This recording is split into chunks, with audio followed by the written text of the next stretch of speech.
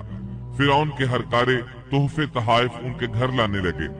اللہ تعالیٰ آیت 13 میں فرماتے ہیں، فرددناه إلى أمه كي تقر عينها ولا تحزن ولتعلم أن وعد الله حق ولكن أكثرهم لا يعلمون۔ پس ہم نے اسے اس کی ماں کی طرف واپس پہنچایا تاکہ اس کی آنکھیں ٹھنڈی رہیں اور آزردہ خاطر نہ ہو، اور جان لے کہ اللہ کا وعدہ سچا ہے لیکن اکثر لوگ نہیں جانتے۔ اس طرح موسیٰ علیہ السلام شاہی محل میں پلنے بڑھنے لگے، یہاں تک کہ 18 سال کے خوبرو نوجوان ہو گئے۔ اللہ تعالیٰ آیت 14 میں فرماتے ہیں، وَلَمَّا بَلَغَ أَشُدَّهُ وَاسْتَوَىٰ آتَيْنَاهُ حُكْمًا وَعِلْمًا وَكَذَلِكَ نَجْزِي الْمُحْسِنِينَ۔ اور جب موسیٰ اپنی جوانی کو پہنچ گئے اور پورے توانا ہو گئے تو ہم نے انہیں علم و حکمت عطا فرمایا، نیکی کرنے والوں کو ہم اسی طرح بدلہ دیا کرتے ہیں۔